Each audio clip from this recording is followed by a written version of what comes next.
Hey, leave that little girl alone. Richard Miles slammed the brakes so hard his seatbelt snapped against his chest. The moment he saw the three men chasing the tiny figure through the rain, his instincts kicked in something deep and old, buried beneath years of boardrooms and billion-dollar negotiations. The girl was no more than 6, soaking wet, barefoot, her pink jacket torn. Her legs moved desperately, barely keeping up with the fear surging through her body. Behind her, 3 massive men closed in fast, coordinated, like they'd done this before. Richard flung his car door open. "Get in the car!" he bellowed. The girl saw him, her eyes locked with his for a split second enough. She pivoted and ran toward him. One of the men shouted, "Get away from her, old man." But Richard didn't flinch. Instead, he stepped out fully, blocking the girl with his body. She dove behind him, clutching his leg. The tallest man, a brute in a black hoodie, lunged forward. Richard reacted fast, too fast for a man who hadn't thrown a punch in over a decade. His elbow caught the man square in the jaw. A second man tried to grab Anna, but Richard turned, shoving the attacker backward with his full weight. They struggled in the pouring rain, slipping on the sidewalk, grappling for balance. "Run!" Richard shouted to Anna, but she didn't run. She stood frozen, shaking, her scream piercing the night. "Stop. Don't hurt him. Please." In that moment of distraction, the third man tackled Richard from behind. They crashed hard onto the pavement. Richard's head hit the curb, white pain bursting behind his eyes. He grunted, tried to push up. But the man on top of him had a knife, small, rusted, but real. Anna screamed again. "No, please, don't hurt him." The cry was so raw, so desperate, it echoed across the block. Apartment lights flicked on. A couple opened their window above. Someone on the corner fumbled for their phone. The attackers noticed, eyes darting, risk rising. One of them hissed, "Cops will be here any minute." They backed away. One grabbed the knife, man's jacket, and yanked him off Richard. "Let's go." Just like that, the 3 men vanished into the shadows. Anna rushed to Richard's side, sobbing uncontrollably. I'm sorry.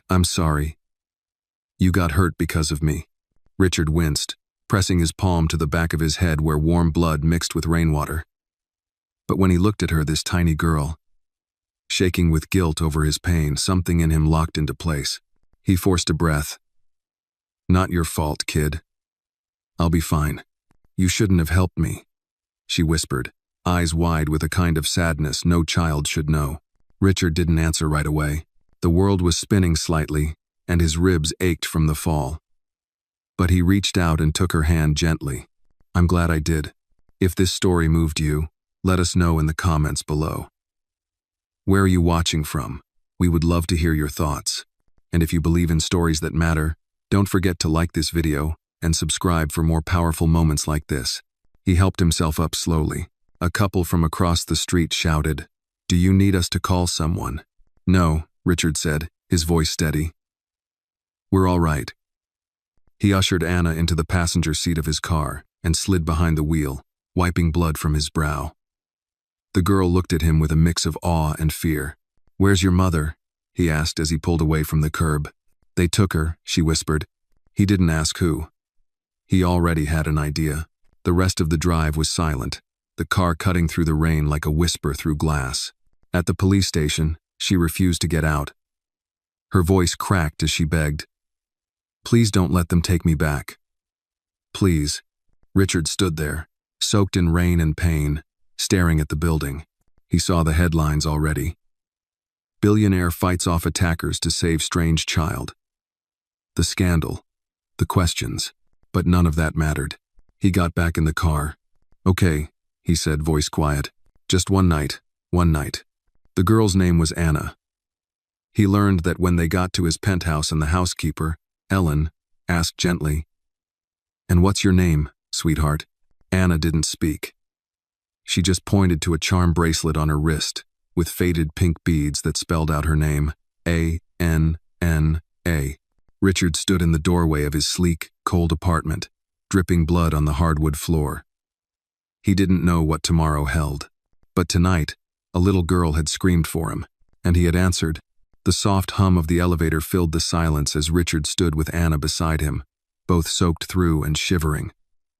His hand was pressed against the back of his head where blood still oozed from the gash. The ache in his ribs had grown sharper, deeper. He hadn't been in a fight since college, and his body wasn't shy about reminding him. Anna stood silently, wrapped in the oversized towel Ellen had rushed to fetch as soon as they entered. Her small frame barely held, still her shoulders shook from the cold, or fear, or both. Richard glanced down at her. She hadn't spoken a word since they left the police station. Not one. Ding. The elevator doors opened into the living room of his penthouse. Floor-to-ceiling windows framed the city like a living painting. San Francisco glittered in the distance, rain streaking down the glass like tears.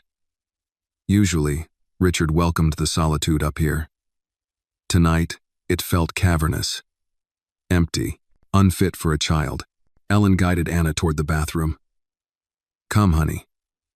Let's get you dry and warm." Anna hesitated.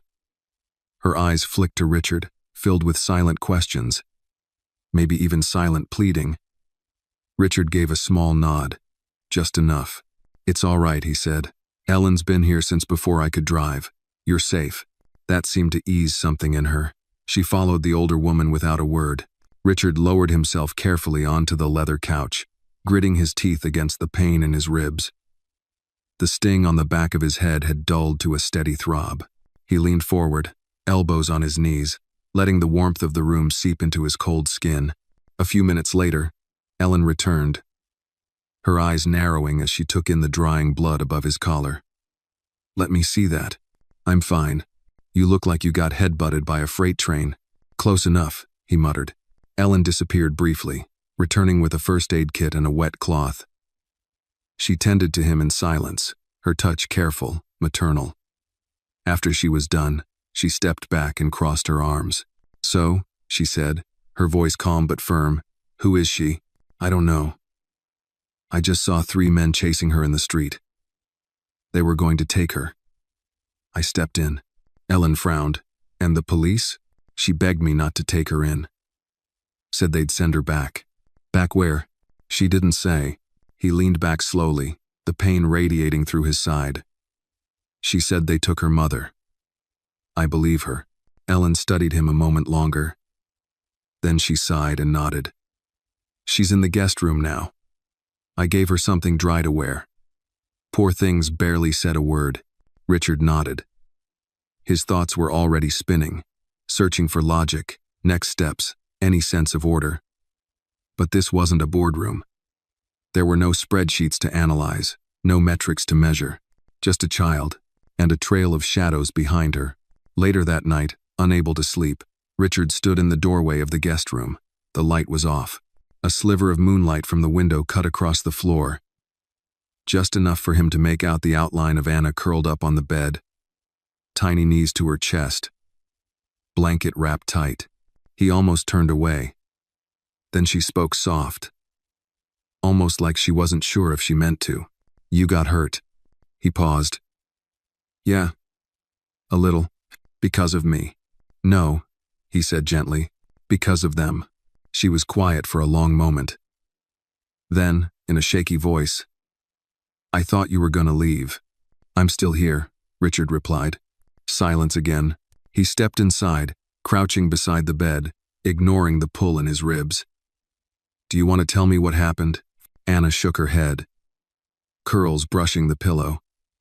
Her hand reached beneath the blanket and pulled something out, a small wooden box, about the size of a jewelry case. She opened it and held it out. Inside were a few scraps of paper. A Polaroid photo of her with a woman, her mother, he assumed, and a single beaded bracelet spelling ANNA. She said, "If anything happened, keep this safe," Anna whispered. Richard looked at the picture. The woman had soft eyes, tired but kind. Her arm was wrapped protectively around Anna's shoulders. "Your mom?" he asked. Anna nodded. "She loved you very much." "I want her back," she said, voice cracking. "I know," he murmured, "and we're going to find her." Anna turned toward the wall. She didn't cry, but her small body tensed as if she were holding in the storm. Richard watched her for a few seconds longer, then rose slowly. He left the door slightly ajar. Back in his office, Richard powered up his laptop. It was past midnight, but the city never truly slept. He opened a blank document and typed in the only information he had.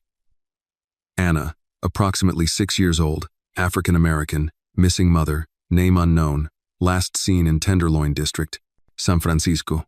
He stared at the blinking cursor. It wasn't enough, but he wasn't going to stop there. He pulled up his contacts, found a number, and hit dial. It rang twice. A groggy voice answered. "This better be life or death." "It might be," Richard said. "I need you to find someone for me." There was a pause. "Who?" "A woman. Missing. Possibly taken. And a child, her daughter. I just brought the girl into my home." "You serious?" "Dead serious. You know what kind of mess you're stepping into?" "I do now." There was a long sigh. "Text me everything you've got. I'll start tonight." Richard ended the call and leaned back. The pain in his body reminded him that tonight hadn't been a dream. It was just the beginning. He had money, influence, reach, and now for reasons he couldn't yet explain, he had a purpose again.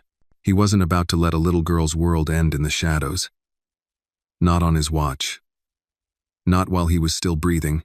Morning light crept through the tall windows, casting golden lines across the polished hardwood floors of Richard's penthouse. But the quiet was not peaceful. It was heavy, stretched thin across a silence too deep for comfort. The kind of silence that reminded him of funerals, of endings.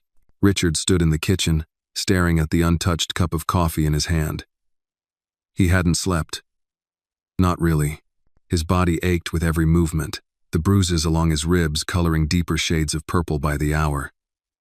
But it wasn't the pain that kept him awake. It was the girl, Anna. She hadn't cried again. She hadn't screamed or panicked. That, somehow, was worse. Children weren't meant to hold in storms. They were meant to scream, throw things, let the world know they were hurting. But Anna, she swallowed it all. Like a habit. Like she'd done it before. Ellen walked in, her steps quiet, measured. She carried a small tray with a bowl of oatmeal, a sliced banana, and a glass of orange juice. "She's awake," she said softly. "How is she?" "Polite. Too polite for her age. Said thank you 3 times before I left the room." Ellen set the tray on the counter. "She didn't eat much. She just keeps holding that little box." Richard nodded. "I figured." Ellen looked at him, her expression unreadable. "You know this isn't going to be simple. If what she said is true, if someone really took her mother." "I know. And the men last night?" "I know, Ellen." He rubbed the back of his neck. "But I can't just let it go. Not now." Ellen studied him for a moment longer, then sighed. "I called Dr. Norwood. She's a child psychologist. Discreet. She's worked with trauma victims before. Maybe she can come by later today." Richard hesitated. Good idea. He took the tray and headed down the hallway toward the guest room. As he approached, he heard soft humming off-key and broken, but steady. The door was slightly open. He paused a moment before gently pushing it wider. Anna sat on the floor beside the window, her knees tucked under her. She had changed into one of Ellen's old nightgowns, several sizes too big, and wore a pair of fuzzy socks. The wooden box sat in her lap, her fingers tracing the edges. "Hey," Richard said gently. Anna looked up. Her eyes were dark, large, observant. She didn't smile, but she didn't flinch either. "I brought you breakfast," he said, setting the tray on the bedside table. "You hungry?" She shrugged. "A little." He sat down in the armchair by the window. "Do you want to talk about last night?" Another shrug. "But this time..." She glanced at him. "You were really brave," he added. She looked away, down at the box. "You got hurt. I've had worse. Because of me. Because I chose to help you." He leaned forward. "And I don't regret it." Silence stretched between them again. Then, almost a whisper, "They took her, my mom. Do you know where she is?" "No." Anna's voice trembled. "But I saw them. That night. They came into our apartment. She told me to hide in the closet." I heard her scream. And then it got quiet. Richard swallowed hard. And then what? I stayed there until it was dark. I waited, but she didn't come back. She looked at him now, eyes brimming with something too heavy for her age. So I ran. He nodded slowly. You did the right thing. She looked unconvinced. Do you remember anything else? He asked. Any names? Places? She thought for a moment. One of them had a tattoo on his hand. It looked like a dog, but with big teeth. A dog? She nodded. Like a wolf, it was on his fingers. Richard's mind was already cataloging the detail. He would pass it to his contact. Every clue mattered. You're safe now, he said. Anna looked at him again. For how long? It was such an adult question, raw, real. He didn't have a good answer. So he didn't lie. I don't know, but I'm not letting anyone take you. Her small fingers clutched the box tighter. Later that day, Dr. Norwood arrived. She was in her 60s, with kind eyes and a firm, no-nonsense presence. Richard greeted her at the door, explained the basics, and left her alone with Anna. He waited in the hallway, listening. There were long pauses, a few one-word answers. But then, finally, he heard Anna speak in full sentences. Soft, hesitant, but she spoke. After nearly an hour, Dr. Norwood stepped out and closed the door gently behind her. She's traumatized, but resilient, she said. Whatever she went through, she's surviving it by keeping herself small and quiet. That's how kids like her stay invisible to danger. Richard nodded. She said her mother was taken, that she saw it happen. Dr. Norwood's face darkened. That wouldn't surprise me. Do you think she's telling the truth? I think she's telling what she remembers. Her memory may be fragmented, but her fear is very real. She paused. She trusts you. That's not nothing. She doesn't even know me. She knows enough, Dr. Norwood said. Children don't trust words. They trust actions. And you threw yourself between her and 3 grown men. That's not something kids forget. Oh.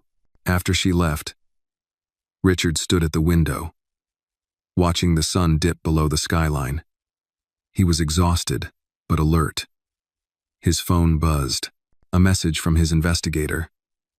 No records for Anna in school or foster databases yet. Still searching. We'll run facial recognition on photo from box. It wasn't much, but it was a start. He glanced down the hallway toward the guest room. The door was closed now. A thin strip of light glowed beneath it. This home had been quiet for so long, too long. After his wife's passing, Richard had built walls around his life, elegant and efficient. But tonight, he felt something crack inside him, not broken, opened. There was no laughter in this house. Not yet. But for the first time in years, it didn't feel empty. Not anymore. The next morning broke with a heavy fog that rolled off the bay and wrapped itself around the city like a whisper. Richard stood in front of the mirror in his bedroom, fastening the last button of his shirt. The bruise on his ribs was deep now. A painful blue-green reminder of the night he'd stepped between a child and her hunters. He winced slightly, pulling on his jacket, then stepped out into the hallway. He paused outside the guest room. The door was still shut. A faint trace of humming came from the other side. Anna, that small, broken melody again, barely a tune, but persistent, like she was reminding herself the world hadn't disappeared. Ellen greeted him in the kitchen with a cup of black coffee. She's up. 8 more than yesterday. That's good, Richard said. She asked if you'd be gone long. That gave him pause. I wasn't planning to go anywhere. You might have to, Ellen said. Not forever, but for answers. Richard took a slow sip, letting the heat settle the cold ache that had wrapped itself around his inside since that night. She was right. He had promised Anna she was safe. But safety wasn't just warm meals and soft blankets. It was answers. It was truth. At 10 a.m., his investigator, Cole, arrived. Cole was ex-military, now private intel gruff, methodical, and absolutely relentless. He wore jeans and a dark windbreaker, and he walked with the calm of a man who'd seen too much to be rattled. Found something, he said, handing Richard a manila folder. Inside was a printed image, grainy surveillance footage, zoomed and enhanced. The face wasn't clear, but the outline matched what Richard remembered. One of the men who had chased Anna. Tattoo visible on his right hand, a snarling wolf, its fangs stretched over his knuckles. Name's Vince Rago, Cole said. Record a mile long. Assault, trafficking, suspected gang ties. Works for a crew that operates out of East Oakland. Known for snatching women off the street. No convictions. They're ghosts. Richard flipped through the pages. Mugshots, case files, police reports. It was ugly. Cole continued. We ran facial recognition off the Polaroid in Anna's box. The woman, her mother, is likely Trina Langford, age 32, reported missing 3 weeks ago. No media coverage. Lived in Section 8 housing. Single mother, 1 daughter, no family. Richard clenched his jaw. And the police? Classified it as possible voluntary disappearance. Translation. They didn't look. Jesus. He closed the folder slowly. So no one's looking for Anna. Or her mother. Huh. Not until now, Cole said. Richard's gaze shifted toward the hallway. Can we find Trina? Cole didn't answer immediately. If she's alive, we've got a shot. But if she's still in their system, we need to move fast. What kind of system? Cole hesitated. These guys, they move people. Not just in and out of the city. Sometimes across state lines. Sometimes for labor.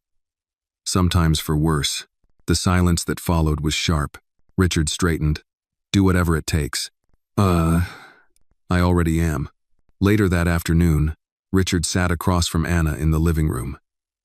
She was curled into the corner of the couch, cradling a cup of hot chocolate in both hands. Her socks were mismatched, one striped, one plain white. Her hair had been combed into 2 neat puffs, thanks to Ellen. Her eyes, however, remained heavy, watchful. He didn't push her. Instead, he showed her the folder. Flipping it open to a picture of Trina. Is this your mom? Anna looked at the photo, then slowly nodded. Richard turned the page to the image of Vince Rago. Do you recognize this man? She didn't speak, but her body went stiff. She set the mug down and pulled her knees close. Anna? He said softly. She looked at him with tears in her eyes. He was the one with the knife. That was all he needed.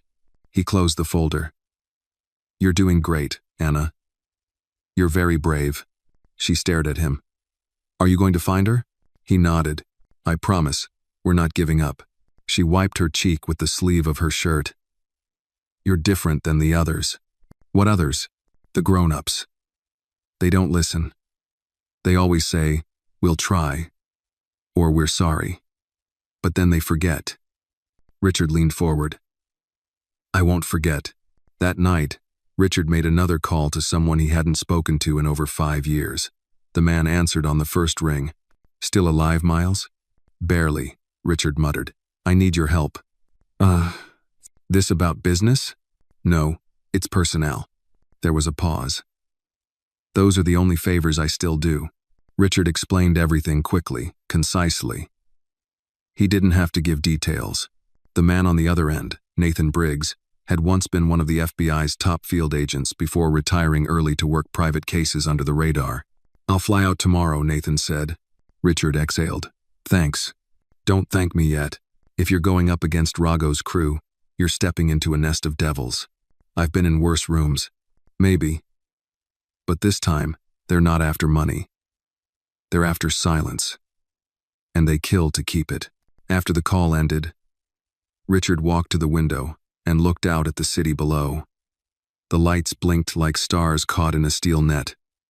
Somewhere out there, a woman was being held against her will. Somewhere out there, 3 men thought they'd gotten away with destroying a life. He wouldn't let that stand. Behind him, he heard footsteps. Anna. She stood quietly, holding the wooden box again. I couldn't sleep, she said. Me neither. She walked to him and, without a word, took his hand. I think she's still alive, she whispered. He looked down at her, that tiny hand wrapped around his fingers. So do I. And in that moment, with the city humming quietly below them, Richard Miles, billionaire, widower, man who had buried his purpose years ago, found something that pulled him back into the light. a reason to fight, a reason to hope. The next morning, the city woke slowly beneath a gray sky. The fog clung stubbornly to the hills, muffling the honks and sirens below, as if even San Francisco itself was holding its breath. In the penthouse above, Richard stood by the dining room window, watching it all unfold while nursing his second coffee of the day. Anna sat at the table behind him, drawing quietly with a handful of colored pencils Ellen had found in an old cabinet. Her tongue stuck out slightly as she focused on her work, occasionally glancing up to make sure Richard was still in the room. She hadn't said much that morning, just a soft good morning and a thank you when Ellen brought her breakfast. But she wasn't shrinking anymore. She was observing, waiting. At exactly 9 a.m., the elevator chimed and opened to reveal a tall man in a charcoal suit. His presence unmistakably federal, calm, sharp-eyed, and carrying the weight of too many secrets. Nathan Briggs stepped into the penthouse like a man walking into a war room. "Still prefer your coffee black?" Richard asked, offering a hand. Nathan shook it firmly. "Still think sugar's for the weak." Richard chuckled. "You haven't changed." And you have," Nathan replied, glancing toward Anna. "Didn't think I'd ever see you open your door to anyone under 5 feet tall." "She's 6, Richard said, "and she's why you're here." Anna looked up briefly, then returned to her drawing. Nathan lowered his voice.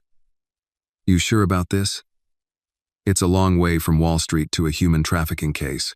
"I'm not just sure. I'm in it." "All right." Nathan opened his briefcase and laid out a tablet and several printed files. "I've been digging since you called. Vince Rago's crew is worse than I thought. He's part of an underground syndicate that launders girls and women through a fake social services front. They snatch the vulnerable runaways, undocumented, or the invisible ones, like Anna. Richard's hands curled into fists. "And Trina? I traced a report filed 3 weeks ago, anonymous tip about a woman screaming in a Section 8 complex. Matches the timeline Anna gave. No follow-up. The apartment's since been rented to someone else." "Jesus," Nathan nodded grimly. "But here's where it gets interesting. A van registered to one of Rago's shell companies was logged entering a warehouse in East Oakland 2 days after the report. Same van's GPS pinged near the Tenderloin the night you found Anna. You think that's where they took her? Maybe. But the warehouse is protected. Cameras, guards, the works. It's not just storage, it's a holding point." Richard glanced toward Anna, who was now carefully coloring in a purple sky above what looked like a tiny house. "We need proof.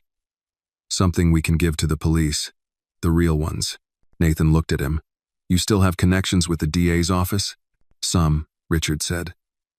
"But no one I trust with a case like this. Too much red tape. Too many favors owed." "Then we do it my way," Nathan said. "Off the books. Quiet. Fast." Richard nodded. "When do we start?" "Tonight." Later that evening, Ellen took Anna to the rooftop garden, a space usually reserved for Richard's rare quiet moments. Tonight. It was a safe place. She brought a blanket, a small flashlight, and an old book of fairy tales. Anna curled up beside her, eyes sleepy but alert, clutching the wooden box like a lifeline. Downstairs, Nathan pulled up a map on his tablet. The warehouse sits behind a row of old freight containers. It's registered to a logistics company, but it hasn't moved a single item in 6 months. That's not shipping. That's storage for people. "You have gear?" Richard asked. Nathan nodded. 2 cams, 1 drone, encrypted comms. "I also brought body armor. Don't argue." "I wasn't going to." They suited up quickly. Nathan handed him a mic and a small earpiece. "You sure you're up for this? You took a pretty good beating." "I'm fine. You're bruised, out of practice, and you haven't slept." "No. I said I'm fine," Richard repeated. "Let's go." They arrived at the site just before midnight. The warehouse loomed ahead, gray, cold, and silent except for the hum of nearby traffic. The place smelled of oil and wet concrete. Nathan motioned for Richard to follow as they moved behind the freight containers, keeping low, scanning for cameras. Nathan launched the drone, piloting it quietly into an upper window that was partially ajar. The feed came through on his tablet, flickering at first, then clear. Inside, They saw narrow hallways, rows of cots, makeshift rooms with thin curtains, and women, 6 of them, silent, sitting, some with bruises, all with vacant eyes. Nathan zoomed in on one of the figures. "Not her," he murmured. "Keep going." They moved the drone slowly. Then there, corner of the farthest room. A woman curled on the ground, arm cradled to her chest. Dark curls matted with blood. Richard leaned in. "That's her. That's Trina." Nathan nodded. "We got her. But we need more." Time-stamped footage. And a way out. Suddenly, static crackled through the feed. "Damn it," Nathan muttered. "We're losing signal." Then a voice deep, male, close. "Hey, what the hell are you doing back there?" A flashlight cut through the shadows. They'd been spotted. "Run," Nathan hissed. They bolted down the alley, boots pounding wet pavement. Shouts rang out behind them. One gunshot cracked the air. They ducked behind a dumpster, breathless, hearts racing. Richard looked at Nathan. "Did we get enough?" "Barely," Nathan said, holding up the tablet. "But it might be just enough to bring the walls down." Back at the penthouse, they patched the drone footage into a secured drive. Nathan sent it to 3 trusted contacts, 2 journalists, and 1 former DOJ analyst. It was a risk, but so was staying silent. As dawn crept over the city, Anna woke to find Richard asleep on the couch, his jacket still on, the drone tablet clutched in his lap. She tiptoed over, placed her wooden box gently beside him, and whispered, "Thank you." Then she sat quietly, watching the sun rise over the city, her small hand resting against his, and for the first time in days, she smiled. Not wide, not bold, but real. By mid-morning, the penthouse was no longer quiet. Nathan paced back and forth across the living room, phone pressed to his ear, barking clipped sentences into the line. Richard stood by the kitchen island, laptop open, reviewing stills from the drone footage. The timestamp, the faces, the layout, it was all there. Proof. Enough, hopefully, to force someone to act. Ellen moved quietly between rooms, keeping Anna occupied in the study with puzzles and storybooks. Every now and then, the little girl would peek through the doorway, eyes scanning for Richard, checking to make sure he hadn't disappeared. Nathan finally ended the call and turned to Richard. "My DOJ contact forwarded the footage to a federal trafficking task force based in Sacramento. She said they're opening a file and will push for an emergency raid." But what?" Richard asked, already bracing. "But it's a paper wall. Procedure. They want more names, evidence of transport across state lines. Without that, it could take days. Maybe weeks." "We don't have weeks." "No, we don't," Nathan agreed, lowering his voice. "But I also got a call from one of the journalists I sent the footage to. They're preparing a story.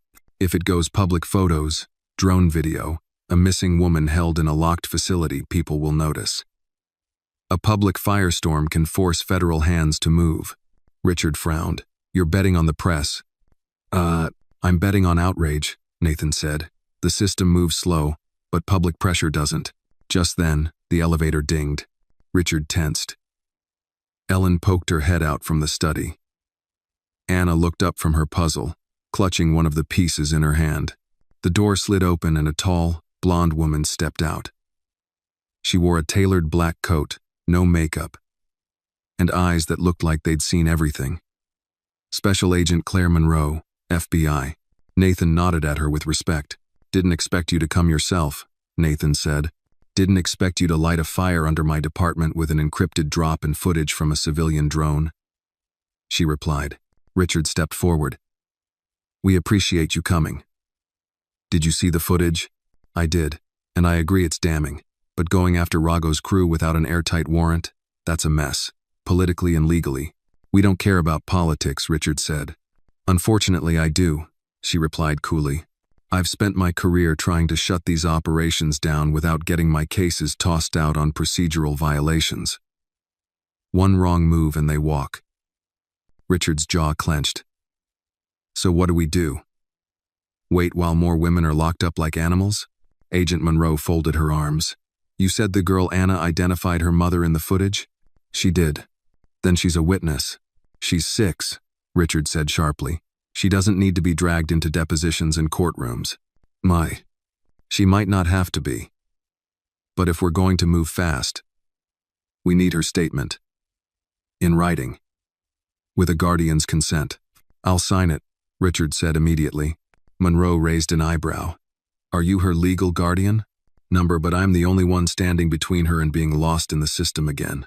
Monroe looked at Nathan. He always this stubborn? Worse. Nathan muttered it. Monroe nodded once. All right. I'll arrange for a child services liaison to meet with her here. Today, if her story corroborates the footage, and if we can get a signature from you and a temporary protection order filed, I might be able to greenlight an intervention. And Trina? Richard asked. Her mother? We'll get her out, Monroe promised. But you need to be ready. If this goes sideways, Rago won't come after me. He'll come after whoever exposed him. Richard didn't blink. Let him come. That afternoon, a soft-spoken woman from Child Services arrived and gently interviewed Anna in the study, with Ellen present. The girl clung to her wooden box, but answered the questions. Her voice was quiet but clear. I saw them take her. My mom. She was screaming. One of them had a wolf on his hand. The woman nodded, taking notes, her eyes moistening at times. When the session ended, Anna ran into the living room and straight to Richard, throwing her arms around his waist. He knelt down beside her and held her tight. You did good, Anna. You were so brave. That evening, Agent Monroe returned. We've got a judge to sign the emergency order, she said. We're going in tomorrow morning at 6. Is Trina still there? Richard asked. We believe so.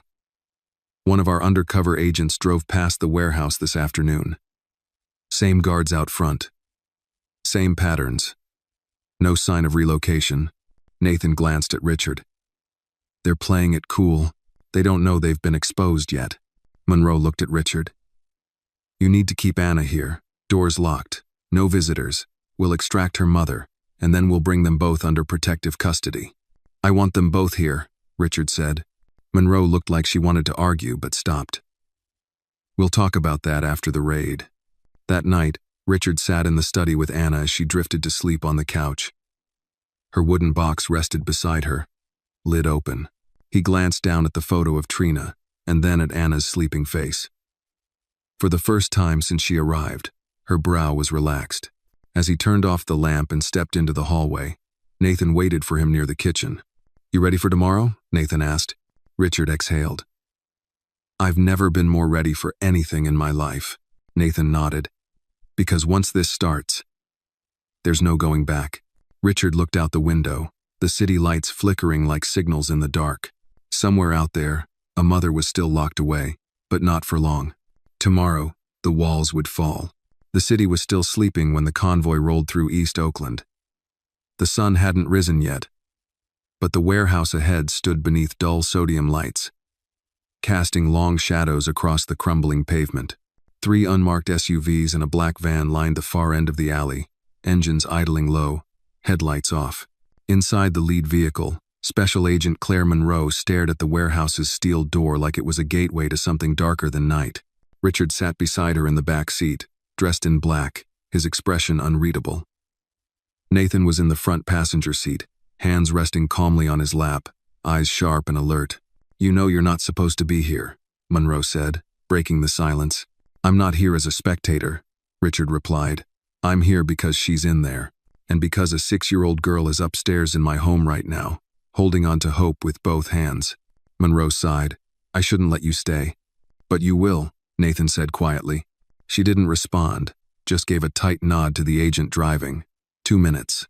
The team moved like clockwork. Tactical agents dressed in black body armor fanned out behind the loading dock, securing perimeters. Monroe's second-in-command, Agent Ruiz, signaled with 2 fingers. On cue, the battering ram smashed through the steel door with a deafening crack. FBI, a voice shouted. Hands in the air, don't move. Richard's heart pounded as he stepped out of the SUV. He wasn't supposed to follow them in, but his feet moved anyway. Nathan followed close behind, ready to drag him out if it came to that.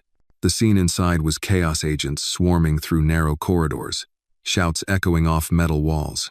A guard was already cuffed, lying face down.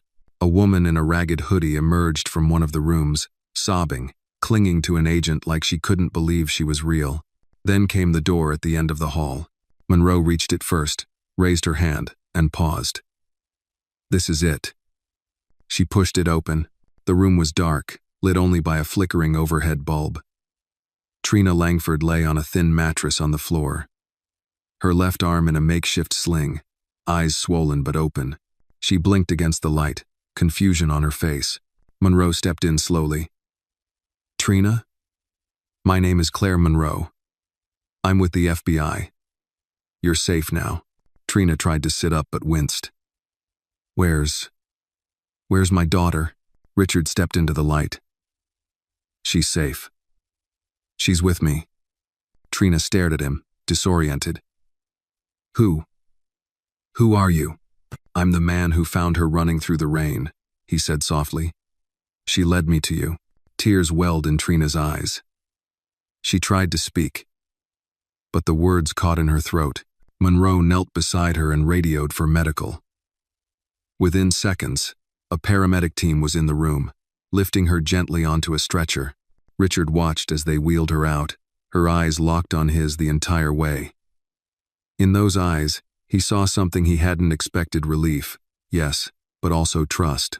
A silent bond forged between two strangers who had both chosen, against all odds, to fight. By sunrise, the warehouse was sealed. 12 women were rescued, 3 guards arrested. Vince Rago was not among them.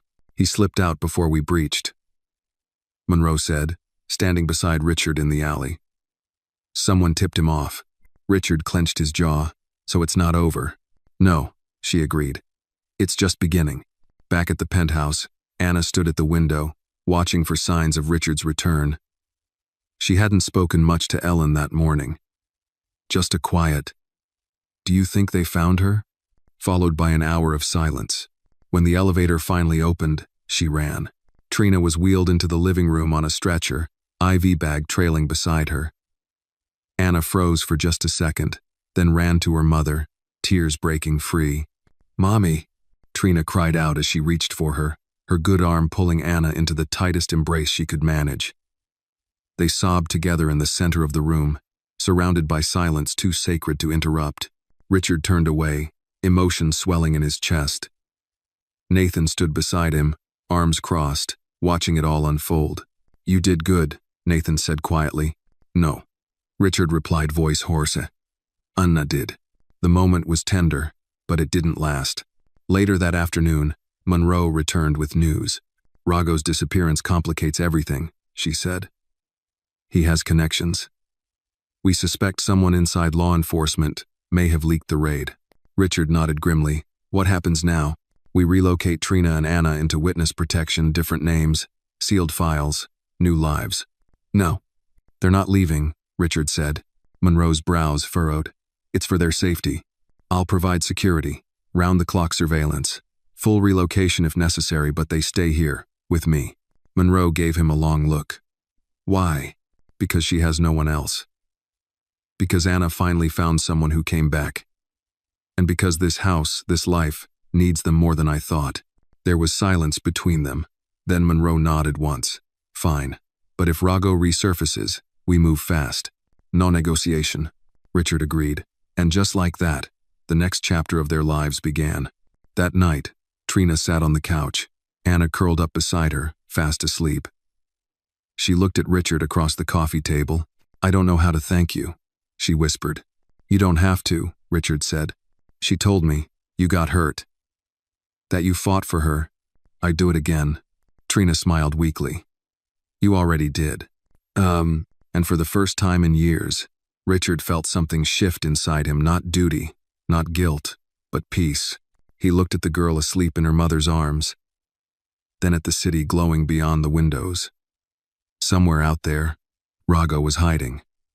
But Richard wasn't afraid, because in this house, the light had come back on. It had been 6 days since the raid, and the penthouse had taken on a different rhythm. The once sterile, quiet space, now pulsed with life. Laughter small, cautious laughter echoed down the halls. Ellen found herself cooking more than ever, filling the air with the scent of cornbread, roasted chicken, and sweet tea, claiming it helped warm the ghosts out of the walls. Anna had begun to open up. She played more, ate with less hesitation, and sometimes even fell asleep without clutching her wooden box. But her eyes still flicked to the windows often, as if scanning for something the adults couldn't see. Trina was healing. Physically, the bruises were fading, the wounds closing. But emotionally, she was still navigating a storm.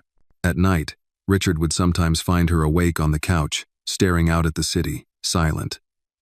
He never asked what she was thinking. Some pain didn't need translating.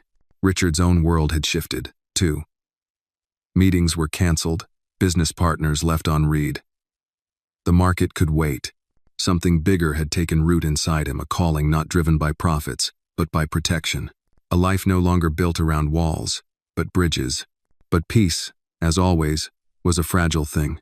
That morning, Nathan arrived with a grim expression and a manila envelope in hand. He entered the penthouse without knocking, eyes sharp, jaw tight. "Morning," Richard greeted. "What's the look?" Nathan laid the envelope on the kitchen island. "We've got a problem." Richard opened it. Inside were black and white surveillance photos, grainy, distant, but clear enough. A man standing outside a grocery store. The same man later that night, seated at a bar in the Mission District. Then, a close-up from traffic cam footage. "Rago," Richard said flatly. "He's back in the city." Nathan confirmed. "Not hiding either. Almost like he wants to be seen. Is the FBI on him?" "Monroe's watching. But she's hamstrung. The last raid got heat from internal affairs. Some top brass want her to back off. Say we already did enough with the rescue." Richard swore under his breath. "So he's walking free. After everything. Worse," Nathan said. "I think he's looking for Anna." Richard's blood turned cold. "What makes you say that?" Nathan pulled out a torn piece of a printed flyer. It was from a community bulletin board in Bayview. Anna's face, printed above the words, "Missing? Call now. We can help." A fake hotline number at the bottom. "He's fishing," Nathan said. "Trying to find anyone who's seen her. Might even be baiting her mother out." Richard leaned on the counter, fists clenched. "She's not safe here anymore." "She's not safe anywhere," Nathan corrected. "Unless we stop him." Ellen entered just then, carrying a tray of snacks and pausing mid-step at the sight of their tense expressions. "Is it happening again?" "Possibly," Richard said. "We'll need tighter security. No more solo outings. Limit exposure. Ellen, can you make sure Anna and Trina stay in the penthouse until further notice?" She nodded, her lips pressed tight. "Of course." That afternoon, Richard sat down with Trina. "I need to tell you something," he said gently. She immediately knew. Her eyes narrowed, lips parting slightly. "He's back, isn't he?" "Yes." "Is he looking for Anna?" Richard hesitated. "We believe so." Trina's body went rigid. "Then we have to go. Witness protection. Relocation, whatever it takes." Richard leaned in. "You could do that. But it means disappearing again. Changing names. Looking over your shoulder for the rest of your life." "I've done that before," Trina said. "But Anna hasn't," Richard said softly. "And she's just beginning to feel safe. To laugh. To believe that the world might not be all bad." Trina looked away, jaw clenched. "I just want her to be safe." "Then let us stop him. Here. Now." That evening, Nathan outlined the plan. "We track Rago," he said. "We stay ahead. We bait him into revealing his network. No more piecemeal raids. We build a case so airtight not even his lawyers can weasel through it." "And if he makes a move?" Richard asked. "Then we take him down before he gets close." They enlisted Monroe again, but this time, everything was off the books. No memos, no official briefings, just a small, trusted circle. They set up surveillance on Rago's known haunts, an underground gambling den in Chinatown, a tattoo parlor in the Mission, a chop shop on the edge of Hunter's Point. Days passed. Rago remained elusive, but not quiet. Word on the street was that he was rebuilding, pulling favors, buying silence, threatening anyone who helped the FBI. Then, on a Thursday evening, Monroe called. "He's setting a trap," she said. "An informant tells us he's spreading word he found the girl. He's holding a meeting at the warehouse." "Tonight." "The same one?" "No," she said. "A new site, across the bridge in Richmond. Less heat, fewer cameras." Richard didn't even blink. "Then we end it tonight." Trina stood by the window when he told her. She didn't turn around. "Don't let him walk away again," she said. "I won't." Anna peeked in from the hallway, holding her box. "You're leaving?" Richard knelt down. "Just for a bit. But I'll be back before you know it." She looked into his eyes, serious beyond her years. "Promise?" "I swear." And for the second time in his life, Richard Miles stepped into the shadows not as a businessman, but as a protector. Not for profit, not for glory, but for something far more sacred, for justice, and for a little girl who once ran through the rain, looking for someone who would fight. The industrial outskirts of Richmond were colder than usual that night, the wind sweeping through cracked pavement and rusted fences like an omen. It was a place built for silence and secrets far from curious eyes, too remote for help to arrive in time. The perfect place for a man like Vince Rago to vanish into the darkness or strike from it. Richard sat in the back of the surveillance van, dressed in black again, but this time with a Kevlar vest underneath.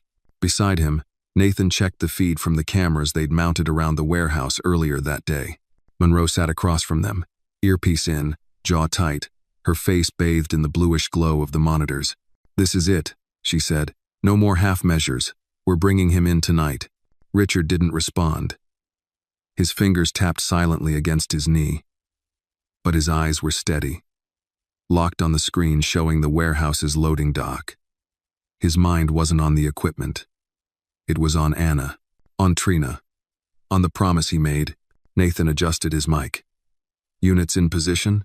Monroe responded. "Team Bravo at the south entrance. Charlie on standby to cut power if things go sideways." "And Alpha?" Richard asked. She looked directly at him. "Alpha's you and me." They moved in together, approaching the north side of the warehouse. The building loomed like a dying beast, long, low, and angry. Every step brought them closer to a man who'd slipped through justice too many times. Inside, dim lights flickered above crates and metal shelves. Shadows danced like ghosts between the aisles. Richard's breath slowed, his heartbeat oddly calm. He had no gun, by Monroe's order, but what he lacked in firepower, he carried in resolve. They slipped through a side door, silent as a whisper. Voices echoed faintly from a backroom male, rough, mocking. "Heard the girl's in some rich guy's penthouse," one said. "Kid probably eats gold flakes for breakfast now." Another laughed. "You think she remembers us? Who cares? Boss says she talks. We make sure she forgets." Monroe raised her hand, signaling silence. Then she mouthed. "3 men, 2 armed." Nathan's voice came through the comms. "Ready on your mark." Monroe gave a nod. And then, all at once, the lights snapped off. Darkness swallowed the building. "Go," she hissed. They burst into the room like thunder. Monroe's flashlight cut through the black, blinding the first man, who raised his hands too late. Richard tackled the second, slamming him into the metal rack with a crash of clattering tools. The third tried to run, but Monroe swept his legs and had him cuffed in seconds. "Where's Rago?" she barked. The first man stammered. He was here earlier." "Swear to God, he left 20 minutes ago." Richard stepped closer. "Where did he go?" "Downtown," the man squealed. "He said something about finishing it, making it clean. Said he knew where the girl was." Monroe's face changed. "Anna." "No." Richard was already running. The penthouse glowed faintly as the city slept below. Inside, Ellen dozed lightly on the couch, a book still open on her lap. Trina stood in the hallway, staring at the security monitor, 4 silent squares showing the lobby, the elevator, the rooftop, and the hallway. And then movement. The lobby camera blinked. A man. Hat pulled low. Shoulders hunched. He didn't use the front desk. He swiped something at the service elevator and stepped inside. Trina's breath caught. She moved fast, slipping into Anna's room and scooping her daughter up, careful not to wake her. The child stirred but stayed asleep, head resting on her mother's shoulder. "Ellen," Trina whispered urgently. The older woman woke instantly. "What is it?" "He's here." Ellen stood without hesitation. "We need to lock down." But it was too late. The elevator dinged. Trina clutched Anna tighter and backed into the master bedroom. Ellen grabbed the panic button on the wall, an old security measure Richard installed after a robbery scare years ago. It sent a silent alarm to Nathan's phone. Down in the street, Richard's SUV swerved into the parking garage. "Go!" Monroe shouted, drawing her weapon. Nathan sprinted ahead, keying the elevator override from the basement. "We'll cut him off at the 32nd floor." Back in the penthouse, the door creaked open. Vince Rago stepped in like he owned the place. His eyes scanned quickly, noting the abandoned blanket on the couch, the half-eaten crackers on the table. Then he smiled. "Come out, sweetheart," he called. "You remember me, don't you?" Silence. He moved down the hall, slow, methodical. Trina hid in the walk-in closet, clutching Anna against her chest, trying to quiet the trembling in her own bones. She heard his footsteps pass the bedroom door. Then pause. Then return. He stepped inside. And then, "Step away from the bed, Rago." Richard's voice. Rago froze. Richard stood in the doorway, breathing hard, a baton in his right hand. Rago turned slowly, eyes narrowed. "You again? You're like a damn ghost." "No," Richard said. "I'm a wall." Without another word, Rago lunged. The two men crashed into the dresser, wood splintering beneath them. Richard swung the baton, catching Rago's shoulder. Rago punched back, fast and brutal, knocking Richard to the ground. Trina burst from the closet, shielding Anna. "Stop!" Rago turned to her, and in that split second, Monroe fired. One shot. Rago collapsed. The silence afterward was deafening. Richard lay panting on the ground, blood on his lip, chest heaving. Anna stirred in her mother's arms, blinking groggily. "Mommy?" "I'm here, baby," Trina whispered. Nathan entered next, gun still drawn. "Is it over?" Monroe looked down at Rago's still body, then nodded. "It's over." "No."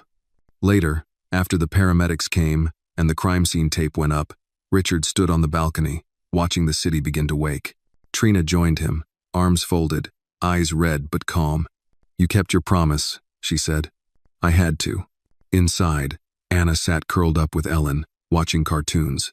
The wooden box rested beside her, lid open, the photo of her mother now joined by a new one of Richard, holding her hand in the hospital, both of them smiling. "Do you regret it?" Trina asked. Richard looked out over the skyline. For the first time in years, I feel alive. And somewhere deep in the city, where shadows once ruled, a light had turned on. One that couldn't be shut off. Not now. Not ever. The city moved on as it always did, taxis honking, crowds forming at coffee shops, stock tickers scrolling across glass buildings. But inside the penthouse on the 33rd floor, time was still catching its breath. The echoes of that night, the shot, the struggle, the scream still lingered in the walls like smoke after a fire. Richard hadn't slept. Not really. He'd closed his eyes for short spells, but his mind stayed alert, wired for movement, braced for more danger. Every sound, every creak in the floorboards made his shoulders tense. Even with Rago gone, the fear didn't vanish. It just changed shape. Anna was different too. In the days after the attempted break-in, she'd stopped drawing. She stayed closer to her mother now, often sitting in her lap, even during meals. She was quiet, but not withdrawn, watchful. It was the kind of silence that came from knowing too much, too soon. Trina, though battered and sore, moved through the penthouse with renewed focus. She helped Ellen prepare meals, made sure Anna brushed her teeth and did simple reading exercises. She even started humming again, soft, broken melodies from her childhood that drifted through the halls like fragile hope. Richard watched all of it from the edges. He wanted to ask what came next, but he already knew. There was no going back to normal. Not after what they'd survived. Not after the blood, the threats, the promises made under fire. Life wasn't about normal anymore. It was about meaning. Nathan visited that afternoon, looking more relaxed than Richard had seen him in weeks. The lines around his eyes had softened. He wore jeans and a sweater instead of his usual suit. "You look like someone who's had real sleep," Richard commented as he poured coffee. "I have," Nathan said, taking the cup. "Thanks to the fact that Rago's death finally kicked over a hornet's nest." "What do you mean?" The Bureau dug into his network. "After your incident, your very public incident, a lot of scared people started talking. We've got indictments coming down across 3 states. His whole operation's unraveling." Richard nodded, but didn't smile. "Good." Nathan took a sip. "They're calling you the ghost of Montgomery Tower." Richard chuckled dryly. "Sounds like a bad B-movie." "Maybe. But you did something most people wouldn't. You took in a stranger. You stood between a child and a monster. And then you fought for them. That means something." "I didn't do it to mean something," Richard said. "I did it because I couldn't not do it." Nathan nodded. "That's exactly why it does." They stood in silence for a moment, the city humming below them. Nathan set his cup down. "So what now?" "Trina and Anna stay here," Richard said. "They're safe. Stable. I'll hire a full-time tutor for Anna. Trina can work if she wants to, or she doesn't have to. Whatever helps her heal. And you?" "I rebuild," Richard said simply. "Not the portfolio, not the empire. Me." That evening, Richard sat with Anna in the rooftop garden. She was holding a small potted plant lavender Ellen had picked up from the farmer's market. Anna pressed her nose to the soft purple buds and smiled faintly. "Can I plant it here?" she asked. "Of course," Richard said. "We'll make a space for it." Anna started digging a small hole in the garden bed. "Will it grow fast?" "Not too fast," he said, "but strong, real strong." She nodded, then looked up at him. "Were you scared? When the bad man came?" "Yes," Richard admitted, "but I was more scared of losing you." Anna looked down at the dirt. "I was scared too. I thought maybe no one would come. But someone did," Richard said gently. "You saved your mom. And you let us save you." Anna paused, then leaned against him. "Will he come back?" Richard looked up at the stars blinking above the city skyline. "No," he said firmly. "He won't. Not ever again." In the days that followed, life settled into a quiet rhythm. Monroe visited once to wrap up the case, her tone warmer, less guarded. She thanked Trina for her courage and promised full closure on the legal end. There would be no trial. No questions. Just peace. Richard hired a retired teacher named Mrs. Patterson to come each morning and work with Anna. She brought books with stories about strong girls and soft animals. She taught Anna cursive and how to fold paper cranes. Anna took to her like she'd known her all her life. Trina started painting again at first, just in the sunroom, but eventually on canvas. Her style was abstract and emotional, sharp strokes, deep colors, bold contrasts. She called it memory therapy. Richard bought her everything she needed without asking twice.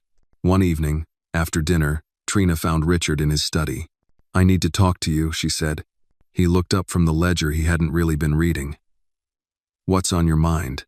"I want to work," she said. "Not because I need to, but because I want to." Richard closed the book.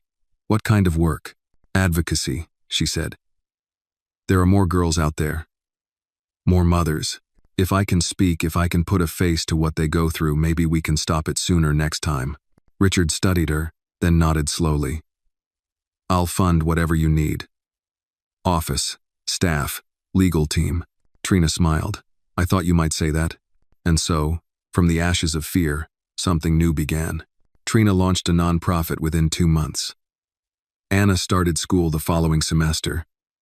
Ellen stayed on, claiming she'd be bored stiff without them. And Richard? Richard started writing again. Not market reports or quarterly reviews, but essays. About justice, about fatherhood, about the second chances we give and the ones we earn. His first piece was published anonymously in a major journal. It was titled, "The Night a Little Girl Changed My Life." And at the end, the final line read, "Sometimes, all it takes is one child to remind you of the man you once hoped to become." And with that, the embers of a terrible night began to burn not with destruction but with light. The first real rain of the season fell on San Francisco a week later. It wasn't a storm. Not like the one Anna had once run through.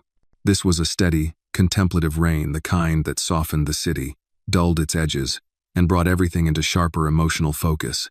From the penthouse windows, the skyline shimmered through streaked glass, buildings fading into mist like fading memories. Richard sat in the kitchen, sipping a mug of black coffee, his gaze distant. He hadn't spoken much that morning, but Ellen had learned by now not to ask why. The weight he carried wasn't something he wore loudly. It settled in the quiet moments, in the way he stirred his cup too long, or how his eyes lingered on the hallway where Anna's drawings hung like medals from battles survived. Anna was at school. Her first week had been a mixture of triumph and tremble. She'd clung to Trina on the first morning, tears welling up as she stepped through the classroom door. But when she came home that afternoon, she carried a construction paper heart and proudly announced that she had 3 new friends and a glue stick of her own. Trina had been the one to cry that day, though not until she'd gone to the sunroom and shut the door behind her. Richard had stood on the other side, listening. He didn't interrupt. Grief and joy had a strange way of holding hands in moments like that. Today, though, something different weighed on him. Something quiet, but insistent. Nathan arrived just after noon, a manila folder tucked under his arm and rainwater glistening on his jacket. He shook it off at the door, handed his coat to Ellen, and made his way into the kitchen. "You read it?" Richard asked, already knowing the answer. Nathan set the folder down on the table between them. "Yeah, all of it." Richard didn't open it. "And? It's heavy." "I figured." Nathan sat across from him. "You sure you want to go through with it?" Richard nodded slowly. "Yeah, it's time." The folder contained documents Richard had quietly requested weeks ago: court filings, background checks, social worker assessments, the kind of paperwork that carried consequences, responsibilities, and, more importantly, a promise. He ran his hand across the cover as if it were sacred. "I want to adopt her," he said softly. "Anna." Nathan was quiet for a long beat. "Have you talked to Trina?" "Not yet," Richard said. "I wanted to be sure I was ready before I asked." You are," Nathan said without hesitation. "You've been her father in every way that matters, but wanting it doesn't mean I have the right." Nathan leaned in. "That little girl trusts you more than she trusts her own reflection. And Trina, she sees what you've done, how you've stepped in, not out of pity, not out of duty, out of love." Richard looked down, fingers tightening on the edge of the folder. "I just want her to know she's safe. For the rest of her life, that she'll never have to wonder if someone will show up for her again." Nathan reached across the table, tapping the folder. "Then talk to Trina, today." Later that afternoon, as the rain eased into a gentle drizzle, Richard found Trina in the sunroom, paintbrush in hand, canvas in progress. The colors were warmer now, no longer slashes of red and gray, but soft golds and deep blues. Healing in acrylic, she looked up at him and smiled. "You okay?" "I've got something to ask you," he said. She set the brush down immediately. Serious face. "All right, hit me." Richard took a breath. "I want to adopt Anna." Trina didn't speak at first. Her eyes searched his, not in suspicion, but in surprise. "I've thought about it for a long time," he said. "But I didn't want to pressure you, or her. I want to make it official. I want her to know she belongs." Trina swallowed hard, eyes suddenly glassy. "You already are her father, Richard. I know, but I want her to feel it in every way. Legal. Emotional. Permanent. Trina walked over, wrapped her arms around him, and pressed her head against his chest. She'll say yes. She'll cry. But she'll say yes. That evening, Richard took Anna to the rooftop garden. The rain had passed, leaving the air crisp and clean. The lavender plant she had nurtured stood taller now, droplets clinging to its petals like jewels. "Can I tell you something?" he asked gently. Anna nodded, hugging her coat tight. "I was thinking, maybe you'd like to have my last name." Anna blinked. "Why?" "Because I'd like to be your dad," Richard said softly. "Your real dad. If you want that." Her eyes widened. For a moment, she said nothing. Then she whispered, "Like, forever?" "Yes, forever." She looked down at her little rain boots, then back up at him. "Do I still get to have Mommy too?" "Always," he smiled. "Nothing changes there. You'll always have her. And me." Anna stepped forward, threw her arms around him, and held on tight. "Okay," she whispered. "I want that." He closed his eyes, holding her close, his heart full in a way it had never been before. Later, when they returned inside, Anna ran to Trina and shouted, "Mommy, I'm gonna be a Miles." Trina laughed through tears, lifting her daughter and spinning her gently. "Yes, baby, you are." And for the first time since that stormy night in the alley, Richard knew deep in his bones that they were no longer three people surviving under one roof. They were a family, one forged not by blood, but by choice, by love that stood through fire and came out shining. The morning of the adoption hearing dawned cold and clear. A pale winter sun filtered through the windows of the penthouse, casting long shadows on the polished floors. Richard stood in front of the mirror in his bedroom, adjusting the knot of his navy tie with hands that trembled just slightly. He hadn't felt this nervous since his first public investor meeting 20 years ago, when millions hung in the balance. But today, the stakes weren't measured in numbers, they were measured in hearts. In the kitchen, Ellen was packing a small tote bag with snacks and juice boxes. She fussed over Anna's coat, smoothing the collar, adjusting the buttons, her hands full of careful, quiet affection. Anna, in her navy blue dress and white stockings, sat on the couch holding the wooden box, the one that had once held her world. Today, it was empty, not because she didn't need it anymore, but because the things she held dearest were no longer just pictures and paper, they were people. Trina entered the room last, wearing a tailored dress in a deep plum shade, her hair pulled back, face serene. There was a confidence in her step now. The weight of fear lifted from her shoulders like an old coat finally discarded. "You ready?" she asked Richard as they met by the door. "As I'll ever be," he said. "You?" Trina nodded, then looked at Anna. "More than ready." They arrived at the courthouse shortly after 10. The building was an imposing structure, high columns, gray stone, and echoes that swallowed sound. Inside courtroom 4B, rows of wooden benches faced a raised platform where the judge would preside. It was formal, cold, the kind of place where lives were redefined with signatures and seals. Anna held Richard's hand tightly as they walked through the hallway. Every few steps, she looked up at him, her wide eyes searching his face for reassurance. "I'm nervous," she whispered. "So am I," he whispered back. "But we're in it together." Their attorney, a silver-haired woman named Carla Jennings, greeted them outside the courtroom doors. She had a warm smile and a voice like a kindergarten teacher, firm, comforting, and precise. "Judge Ramsey's good," she assured them. "Thorough, but fair. He'll ask a few questions, but nothing difficult." Anna nodded solemnly, squeezing Richard's hand tighter. The courtroom was quiet when they entered. A few other families waited for their cases.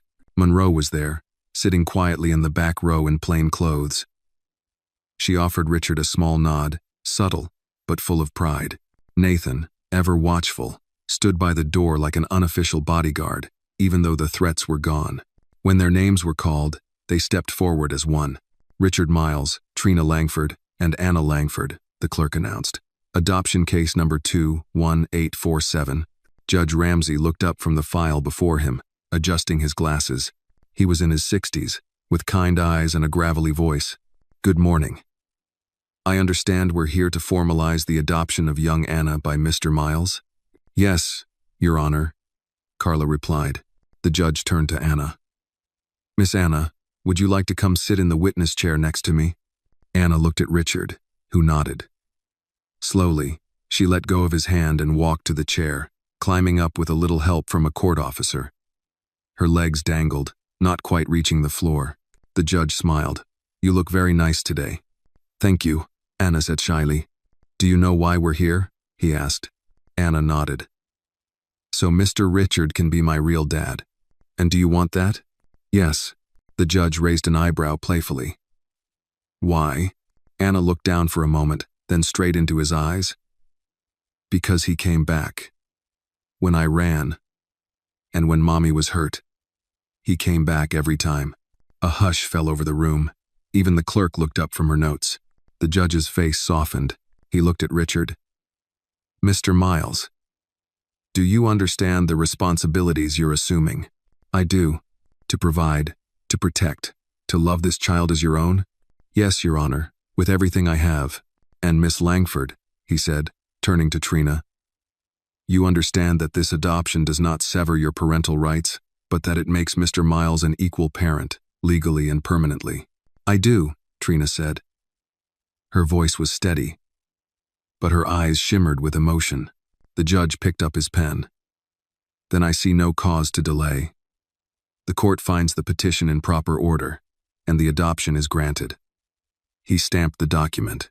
"Anna Langford is hereby Anna Miles, daughter of Richard Miles and Trina Langford Miles." Richard let out a breath he hadn't realized he was holding. Trina closed her eyes, lips trembling with gratitude. And Anna, little Anna, beamed. "I have 2 last names now?" she asked. "You sure do," the judge chuckled. "That makes you extra special."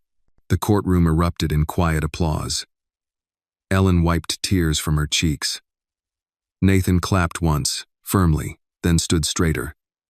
Monroe offered a thumbs up. Outside, the sun had fully broken through the clouds, washing the courthouse steps in golden light. Anna held her parents' hands, swinging between them as they descended. "Can we get pancakes now?" she asked. Richard laughed. "You just became a Miles. You can have pancakes every Saturday for the rest of your life. With whipped cream? Whipped cream, strawberries, chocolate chips, name it." That night, back in the penthouse, Ellen cooked a feast. Music played softly in the background. Laughter flowed freely. Richard looked around the table at Anna with syrup on her chin, at Trina gently wiping it off, at Ellen pouring juice into a tiny glass. His heart was full. Later, Anna climbed into bed, holding a new stuffed bear Richard had given her. He'd named it Justice, because, as he told her, justice should always be by your side. "Good night, Daddy," she said, without hesitation. It was the first time she'd said it. Richard paused at the doorway, throat tight. "Good night, sweetheart."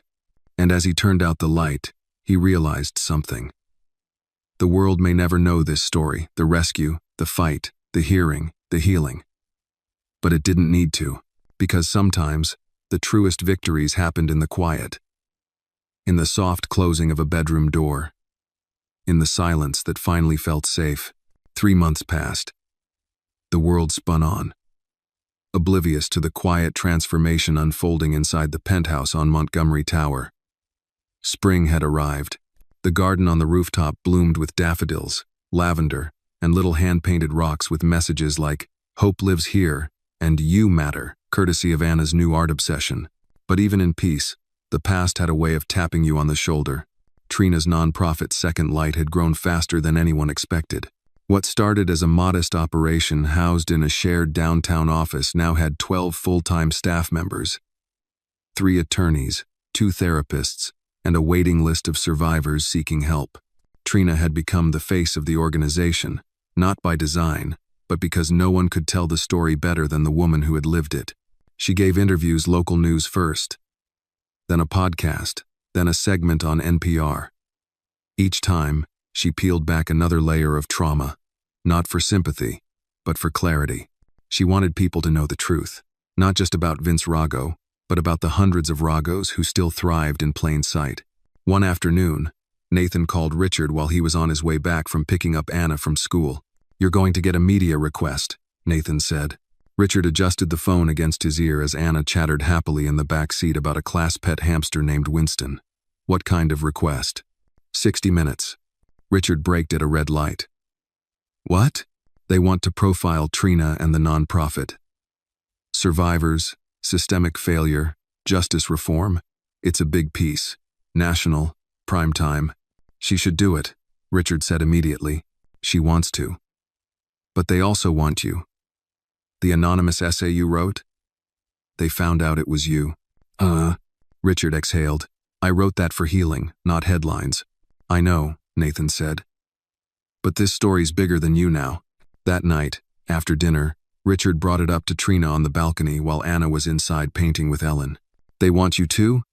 Trina asked, surprised. Richard nodded. "Apparently the internet doesn't forget." She stepped closer. "You don't have to say yes." "I think I do," he said quietly. "Not because I want attention. God knows I don't. But maybe someone watching needs to hear it. Maybe they're where you were. Where Anna was. And they need to believe someone will come." Trina placed a hand on his chest. "Then I'll sit beside you." The interview was scheduled 2 weeks later. The crew set up cameras in the sunroom, rearranged furniture, added lighting. Anna stayed with Ellen at a nearby park during filming, though she insisted on wearing a dress, just in case they need my opinion. The producer, a sharp-eyed woman named Karen Stokes, guided them gently. The questions weren't easy, but they were fair. "Mr. Miles, you're a man of extraordinary wealth and power. What made you stop that night?" Richard thought for a moment. "I didn't see power when I saw Anna. I saw a little girl running for her life. And I saw the man I used to be, the one I'd promised myself I'd never lose, stand up inside me again. And Miss Langford, when you look at your life now, what do you feel?" Trina didn't pause. "Gratitude, grief, purpose. I carry all three at once, every single day." They filmed for hours. They talked about fear, resilience, the night of the rescue, the adoption, the nonprofit. They didn't hide the pain, but they didn't let it take center stage either. The segment aired on a Sunday evening. That night, the phones at Second Light didn't stop ringing. Emails poured in, donations, volunteer requests, stories, so many stories. Women who had stayed silent for years. Mothers who never knew how to explain what had happened to their daughters. Fathers asking how to protect their own. One message in particular arrived via handwritten letter. "I watched your story with my daughter beside me. We cried. Then we sat for hours. And for the first time, she told me everything. Thank you for opening a door we didn't know we needed." Richard read it 3 times before folding it carefully and placing it inside Anna's wooden box. "This belongs with the others," he said softly. A week later, Second Light held its first public forum. Survivors, lawmakers, educators, police officers, they all showed up. Not for optics, but for answers. Trina opened the event with a speech that brought the entire auditorium to its feet. She didn't use notes. She didn't need them. "I'm not here today as a victim," she said. "I'm here as a voice. And I believe every life saved begins with someone who refuses to look away." When she stepped off stage, Richard met her at the edge, eyes damp. "You were born for this," he said. "No," she corrected. "I survived for this." That night, Anna sat curled in her bed, flipping through a children's book about brave animals who rescued their friends from danger. Richard sat beside her, tucking the blanket around her shoulders. "Did Mommy help a lot of people today?" Anna asked. "She did," Richard smiled. "She helped more than she knows. Can I help too?" "You already do, sweetheart," he said, brushing a strand of hair from her cheek. "Every time you smile, every time you tell your story, you help people see that even the smallest voice can be strong." Anna nodded, her eyes heavy with sleep. "Then I'll keep being strong."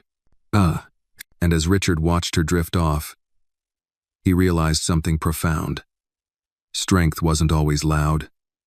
It wasn't in the punches thrown or speeches made. Sometimes, it was in the whisper of a child's breath, as she slept in safety. That was the legacy he wanted. Not headlines, not statues, just peace. Earned, not given, and shared, like light passed from one candle to another. It was late April when the past returned, not with violence, but with the slow, unnerving scrape of a memory you thought was buried. The skies over San Francisco had turned a soft amber by late afternoon, and the penthouse hummed with the comforting sounds of routine. Anna singing to her dolls in the hallway, Ellen cooking in the kitchen, Trina seated near the window sketching outlines for a mural she'd been commissioned to design for a community center. Richard had just stepped off a Zoom call when Nathan texted, "You alone?" Richard replied, "In my office. Come up?" Nathan arrived 10 minutes later, a heavy expression on his face and a folder in his hand, always a bad sign. He dropped it on Richard's desk like it burned his fingers. "Tell me this doesn't mean what I think it does," Richard said, not even opening it. "I wish I could," Nathan said, voice low. "But it's him." Richard flipped the folder open. Inside were photographs, time-stamped and annotated. A man, early 50s, gray around the edges, thinner than before but unmistakable. The eyes were the same, cold, calculated. "Stephen Rago," Nathan said. "Vince's older brother." Richard leaned back, face unreadable. Didn't even know he had one. Few people did. Stephen kept out of Vince's operations, at least visibly. But according to Monroe, he ran the finances behind the scenes shell companies, offshore laundering, digital cleanup. And now he's what? Stepping in to rebuild the empire? Something like that.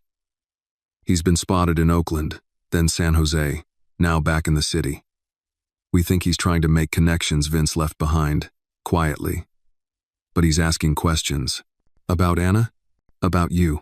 Richard's stomach tightened. Let me guess, revenge? Nathan nodded. We intercepted chatter on the dark web forums. Nothing concrete, but enough to worry. Richard stood up, pacing. I thought we ended this. We ended Vince, Nathan said. We didn't end what created him. Stephen's smarter, more patient. He won't come charging through the front door. He'll wait, watch, and strike where it hurts most. Richard turned toward the window. The city stretched out before him, glittering under the fading light. What do you want to do? Nathan asked. We go on the offensive, Richard said. We don't wait for him to act. We find his weak spot, and we tear it open before he gets a chance. And Trina? Richard hesitated. We don't tell her yet. Not until we know exactly what we're dealing with. That night, Richard lay awake long after Anna and Trina had gone to bed. He listened to the comforting sounds of their sleep, soft breathing, occasional rustles of bedsheets. He stood by Anna's door for a moment, watching her curled around her stuffed bear. So small, so peaceful. Then he descended into the study and opened a private safe behind a bookshelf. Inside, documents, a pistol, and a flash drive marked Rago, Legacy. He plugged the drive into his laptop. It contained everything Nathan and Monroe had gathered on Vince's operations, names, locations, accounts. Most of it was closed now, but some threads had never been followed. And there, buried in a subfolder labeled SR Holdings, he saw it. Transactions linked to a series of wellness clinics in Arizona. Shell corporations that tied back to Stephen Rago. Got you, Richard muttered. The next morning, he called Monroe. I want a task force, he said. Off the books, small, surgical. We take out whatever Stephen's building before it takes root. I can't promise anything formal, Monroe warned. Too much heat from DC. Still fallout from the last case. Then let me fund it privately, Richard said. I don't care what it costs. There was a pause. Then Monroe said, I'll make calls. Over the next 2 weeks, Richard moved like a man haunted. He played the role of father and husband as usual, breakfast with Anna, date nights with Trina, but always with a piece of his mind turned toward the hunt. He met quietly with tech experts, private investigators, former federal agents now freelancing in the gray zones of the law. Nathan coordinated logistics. Monroe provided intel. They learned that Stephen had been operating under a new identity, Martin Leeds, and that he was funneling money into rehabilitation centers. that were rumored to be fronts for trafficking under the guise of recovery programs. One facility in Phoenix had already been shut down after anonymous tips. Richard suspected one of their people had leaked it on purpose, to warn him. Then, on a Tuesday morning, a breakthrough came. A name, Teresa Valdez, a former employee at one of the clinics. She had fled Arizona and was now in hiding in Santa Cruz. She'd contacted Second Light through their anonymous hotline, but had been too afraid to reveal details. "She's the link," Monroe said. "We get her, we get everything." Richard and Nathan drove down that night. Trina thought they were going to a donors event in Carmel. Richard hated lying. But protecting her meant shielding her from the darkness resurfacing. They found Teresa Valdez living in a battered trailer behind a shuttered gas station. She was gaunt, hollow-eyed, but when Richard introduced himself and said the name Stephen Rago, her hands started to shake. "You have no idea what he's capable of," she whispered. "Then help us stop him," Richard said. She hesitated. Then she opened a backpack and pulled out a hard drive. "I copied everything before I ran," she said. "Names, ledgers, even videos." Richard reached for the drive carefully, like it was a bomb. "This is it," Nathan whispered. They drove back in silence, the weight of the truth heavy between them. When Richard entered the penthouse that night, it was nearly midnight. He found Trina waiting for him in the living room. Arms crossed. Face unreadable. "Carmel was quiet tonight?" she asked. Richard closed the door behind him, exhaled. "It's not over," he said simply. "Stephen Rago's alive, and he's coming." Trina didn't cry. She didn't flinch. She just walked up to him, eyes sharp. "Then we do what we did before," she said. "We fight." And Richard knew whatever came next, they wouldn't face it alone. Morning in the Miles household was usually peaceful, a ritual of warmth and routine. Ellen humming in the kitchen, the smell of cinnamon toast wafting through the air, Anna running through the hallway in mismatched socks, asking where she put her glitter crayons. But today, something hung heavy in the air, something invisible but unmistakable, like a storm just beyond the skyline. Richard sat at the kitchen table, sipping his coffee but tasting none of it. He hadn't slept. The information on the hard drive from Teresa Valdez had kept him up through the night. The files were worse than expected. Financial records, payroll logs, transportation manifests. More than enough to expose Stephen's entire network if they could verify it. But the real poison was in the videos. Footage from the so-called wellness center's gray, clinical rooms. Girls sitting still, too still. Richard had only managed to watch a few seconds before he slammed the laptop shut.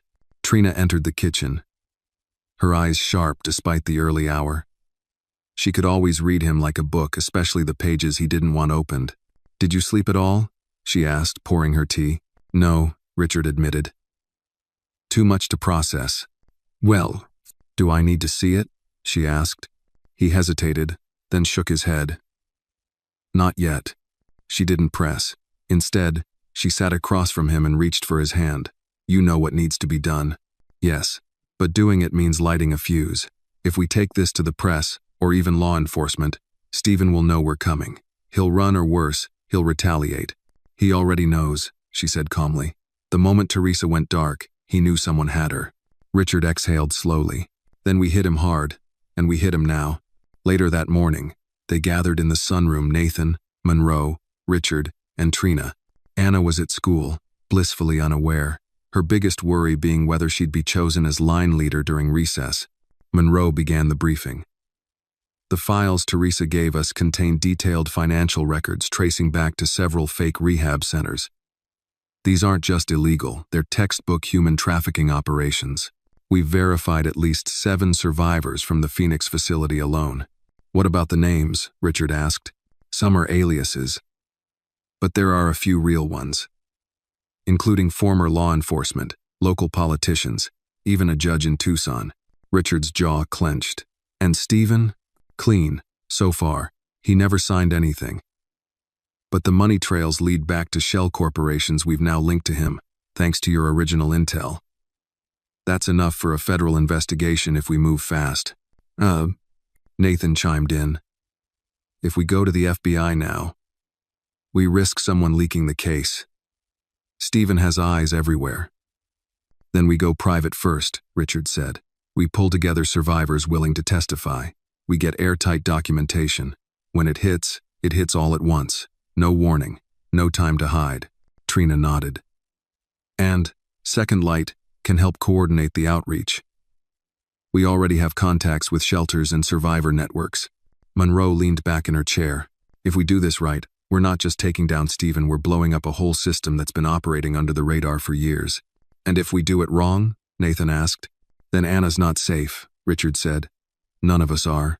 Over the next several days, the penthouse transformed into a war room. Richard's office became a command center, walls lined with charts, strings connecting names, maps with pins marking every known location tied to Rago's operations. Trina worked around the clock, speaking with survivors, vetting their stories, offering comfort and safety plans for those afraid to come forward. They held strategy meetings in whispered voices, constantly looking over their shoulders. Nathan's team enhanced security around the building.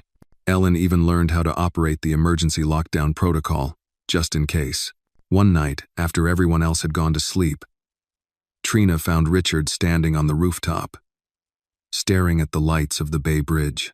Do you ever feel like it never ends? He asked, not turning to look at her. Like no matter how many monsters you kill, another one just rises up to take their place? Trina stepped beside him. Yes. But then I remember every girl we save, every man we expose, every light we shine. It makes it just a little harder for them to hide. One. He looked at her, his expression vulnerable. I don't want Anna to grow up afraid. She won't, Trina said. Because she'll know we never stopped fighting for her. By the end of the week, they had a plan. Monroe had arranged a private meeting with a federal prosecutor in D.C., someone who had quietly taken down 2 trafficking rings in the Midwest and who had no political ambition to be swayed. Teresa Valdez would fly out with Monroe to testify, and the files would be delivered in person. The night before the trip, Richard sat with Anna at bedtime. She looked up at him as he tucked her in. You look worried. I'm okay, he said gently. Just a little tired. She reached for his hand, so small in his. I had a dream last night, she said. There was a big dark shadow in the garden, but the flowers kept growing, even in the dark. Richard blinked, startled. What kind of flowers? Daisies, and lavender, and Mommy's pink ones that I don't remember the name of. He smiled, brushing a curl from her forehead. That sounds like a good dream. It was, she whispered, because you were there, and Mommy, and we weren't scared. After she fell asleep, Richard stood by her door for a long time, thinking about the shadow and the flowers. About how innocence somehow knew the truth before the rest of the world caught up. The next morning, Monroe and Teresa boarded a private plane bound for D.C. Richard watched from the runway, his hand clenched in a fist at his side. The war had begun, but this time, they had something stronger than fear. They had truth, and they had each other. The waiting was the worst part. 2 days had passed since Monroe and Teresa arrived in D.C. They were scheduled to meet with the federal prosecutor in a closed-door session. No press, no leaks, no digital records. That's how sensitive the case was. It also meant Richard, Trina, and Nathan had to operate in a vacuum, with nothing but brief encrypted messages to assure them things were progressing. Richard sat in his study, unable to focus. The walls around him were covered in charts and photographs, but his eyes refused to settle on any of them. Instead, they kept drifting to the framed picture on his desk. Anna, on the first day of school, missing a front tooth, her backpack too big for her tiny shoulders, innocence frozen in time. Trina entered quietly, holding 2 mugs of coffee. She handed one to him and sat on the edge of the desk. They're in the building, she said. Monroe just texted. The prosecutor cleared the room. It's happening now. Richard nodded, grateful for the update but still tense. I keep thinking about what if it's not enough? What if Teresa panics? Or they decide it's too big to pursue? She won't panic, Trina said firmly. She's stronger than she thinks. God. And what about the system? Richard asked. We've both seen how often it turns away. Buries stories like this. Especially when powerful people are involved. Trina set her coffee down. Then we make it impossible to ignore. If DC won't act, we go public. Full disclosure. Names, files, testimonies, everything. That would make us targets. We already are. The silence between them was not one of fear, it was the calm before the strike. Both of them had stood at this edge before, but now, they had a daughter asleep in the next room. The stakes had never felt higher. Hours passed. At noon, Nathan burst into the study with his phone in hand. "They did it," he said, breathless. "Federal indictment authorized. 37 counts across 6 states. Stephen Rago is being indicted as the head of an interstate trafficking operation."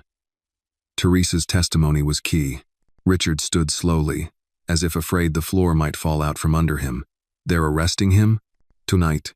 Simultaneous raids. His main property in Marin, 2 clinics in Arizona, and the accountancy firm he's been using to launder money. They want us quiet until the arrests are made." Trina's eyes welled with tears, but she didn't let them fall. "It's happening. We actually did it." Richard looked at Nathan. "You have people watching Anna's school?" "Of course," Nathan replied. "Ellen picked her up 10 minutes ago. Everything's secure." Relief washed over him, but only briefly. Then we wait. Again. The rest of the day dragged on. Trina spent the afternoon at Second Light, checking in with survivors who had testified anonymously. Many were terrified, worried their names might get out. Richard used his connections to secure emergency protection for several of them. Nathan coordinated with Monroe via a private satellite line. The house, once filled with normalcy, had turned into a fortress of vigilance. At 7:43 p.m., Monroe called. "It's done," she said. "Stephen Rago was arrested at his estate 30 minutes ago. No resistance. He had no idea we were coming." Richard gripped the phone tightly. "And the others?" "Raid successful. Over a dozen arrests. All major assets frozen. They're preparing a press release for the morning." "Is Teresa safe?" "She's in protective custody. She asked me to tell you something." "What?" she said. "Thank you for believing me before I could believe in myself." Richard felt his throat tighten. "Tell her she saved more lives than she knows."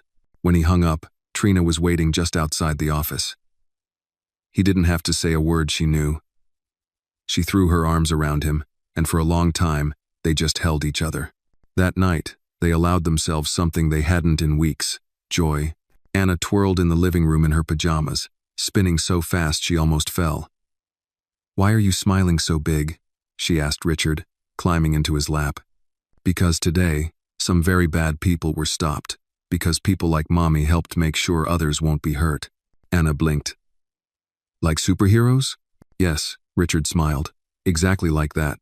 I want to be one when I grow up," she said sleepily. "You already are," Trina whispered from across the room. Later, after Anna went to bed, Richard and Trina stood on the rooftop garden. The city pulsed below them. But up here, it felt like the world was holding its breath in awe. "We have to go public tomorrow," Trina said. "I know. They'll twist it, accuse us of trying to look good, say we're just a rich couple trying to make noise." "Let them," Richard replied. "We have truth on our side. We also have a daughter to protect." He looked at her. "That's why we'll control the narrative. We'll do the interview, full transparency. We tell our story, we tell hers, and we remind the world what justice looks like." Trina nodded, her eyes reflecting the lights below. "And what love looks like."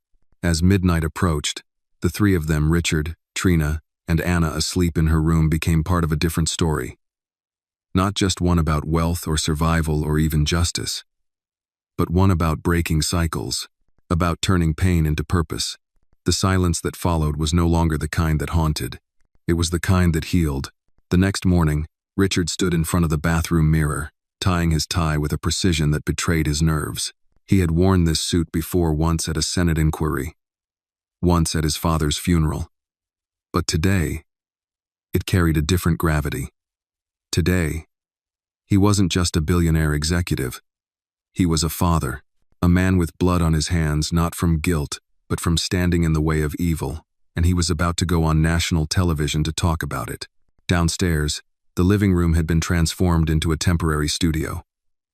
Soft lights glowed behind camera rigs, and cables snaked across the marble floors. The production team from 60 Minutes moved with quiet efficiency, setting up microphones, adjusting lenses, testing audio levels. It all felt strangely intimate for something meant to reach millions. Trina sat on the couch, calm but focused, flipping through the pages of her prepared notes. She had refused to rehearse answers. "If I can survive it, I can speak it," she'd told Richard the night before. He believed her. Anna, dressed in a soft yellow dress, sat cross-legged at the far end of the room with Ellen, coloring quietly. She wouldn't be on camera, but she wanted to watch. "So I can see you be brave," she'd said with a wisdom far beyond her years. The interviewer, a composed and sharp woman named Diane Lowe, approached Richard and offered a gentle smile. "Are you ready?" "As I'll ever be," Richard replied. The cameras rolled. The interview began with background the early days of Second Light, the mission, the survivors. Then it moved into deeper territory. Diane asked questions with care, but without apology. "When did you first realize Anna wasn't just any child in trouble?" Richard leaned forward. "The moment I saw her running in the rain. I didn't know her story, but I knew that kind of fear. It wasn't just physical. It was the kind that follows you long after the danger's gone." Trina spoke next. Her voice was steady, but her hands clasped tightly in her lap betrayed the emotion she kept contained. "I was raised to believe silence was safer. That if you kept quiet, you survived. But silence protects the wrong people. So I decided to speak." Then came the moment Richard had been dreading, the part about the videos. The trafficking. The arrests. "Mr. Miles," Diane said gently, "why did you choose to get involved at this level? You could have stayed quiet. No one would have blamed you." "Mo." He looked down at his hands for a moment before responding. "Because power means nothing if you don't use it to protect someone who doesn't have it. I was born into wealth. But I wasn't born into empathy. That came later. From experience. From failure. From Anna. And what do you say to those who accuse you of using this for image, that a billionaire is trying to play hero?" Richard didn't flinch. "They're welcome to think whatever they like, but if telling the truth costs me reputation, money, even safety, it's still worth it, because the truth is the only thing that will stop men like Stephen Rago." The interview lasted nearly 2 hours. Much of it edited down for television, but the raw footage would be archived, made available to the public. When the cameras finally cut, Diane stood and said, "Thank you. You didn't just answer the questions, you honored them." That night, the episode aired, prime time.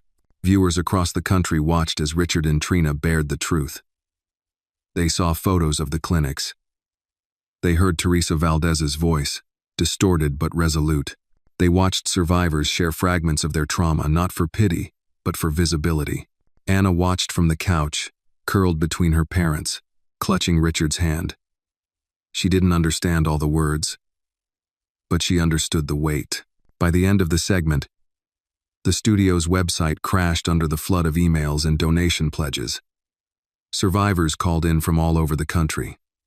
Volunteers signed up in record numbers, and something shifted not just in the public consciousness, but in the soul of the story. The following morning, headlines blanketed the news cycle. Billionaire, survivor, and child at the center of national reckoning. Stephen Rago empire collapses under testimony and truth. Second Light. How a little girl sparked a movement. Richard received a call from the mayor of San Francisco. Then the governor. Then someone from the Department of Justice. But he wasn't interested in awards or ceremonies. "If they want to help," he told Nathan, "they can fund trauma care in every public school. They can fix what they ignored." But amidst the public reaction, the danger hadn't vanished. Stephen Rago's arrest meant that more dominoes would fall and desperate people do desperate things. One afternoon, as Richard returned from a meeting with Monroe, he noticed a black SUV parked a few blocks from the building. Not uncommon in a city like San Francisco, but this one had tinted plates. And it had been there the day before, too. He called Nathan immediately. "Start background checks on any unfamiliar vehicles in a 5-block radius. Rotate security shifts every 6 hours. And double up patrol around Anna's school." That night, he didn't sleep. Instead, He stood guard outside Anna's door, the weight of fatherhood pressing on him like armor. Not a burden, but a vow. The next day brought an envelope, no return address. Inside, a single note typed in block letters. You should have stayed out of it. Now she's marked too. Trina read it without blinking. They're bluffing. Maybe, Richard replied. But I'm not. He handed the note to Nathan and said, get it to Monroe. And tell him if we need to go scorched earth. I'll light the first match myself. But Trina placed her hand on his. No, she said. We don't burn it all down. We build something stronger. So they can't hide in the shadows anymore. That night, Richard sat on the edge of Anna's bed as she slept, brushing her hair back softly. She murmured in her sleep, something about daisies and stars, and he felt the tear escape before he could stop it. He whispered to the darkness, You will not take this from us. Not her. Not the light. Because even when the shadows whispered threats, the truth had already broken through. And now, it was too bright to ever be dimmed again. The city buzzed with a strange mix of outrage and hope in the days following the televised interview.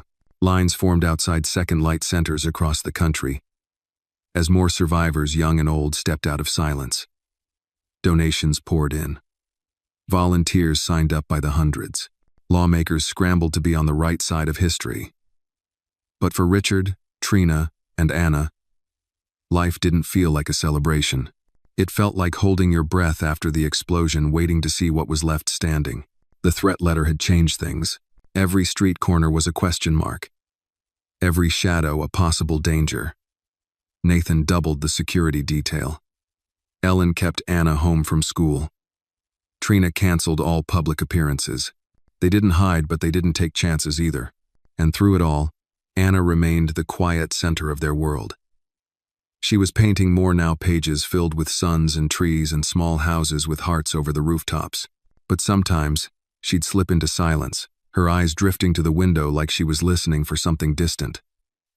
Trina noticed it first. She's watching for him, she said one evening. Richard glanced up from the files spread across the kitchen table. Stephen? Trina shook her head. Number the man in the alley. The one who chased her that night. The one who didn't stop. Richard didn't respond. He knew Trina was right. Children didn't forget terror. They stored it, folded into their bones, waiting for someone to tell them it was safe to breathe again. That night, while Anna slept, Richard called Monroe. Give me everything we have on the third man, the one who got away. Monroe didn't hesitate. Already pulled the file. His name's Michael Gantz, ex-military, worked security for Rago's clinics, disappeared after the raids. We think he's operating alone now, off the grid. Is he the one who sent the note? Could be. He fits the profile. We have sightings in Nevada, then Colorado, but nothing solid since last week. Richard's voice dropped. Find him. Before he finds us. The next morning brought a gift. A literal one. Left outside their door, wrapped in brown paper. No note. No name. Nathan spotted it during a security sweep and called it in. Inside the package, a small pink stuffed bear. Anna's. The same one she'd lost the night she ran into Richard's life. Trina stared at it like it might explode. How did he get this? Richard's voice was ice. He's closer than we thought. Monroe arrived within the hour, furious. We had teams watching all perimeter zones. Someone let their guard down. I won't let it happen again. Richard looked him dead in the eyes. I'm not waiting for Gantz to make the next move. We end this. That night, Trina and Anna were relocated to a secure safe house under a false name. Richard stayed behind with Nathan and a private task force ex-military, loyal, discreet. They wired the building with sensors, motion detectors, infrared cams. The trap was set. For 3 nights, nothing happened.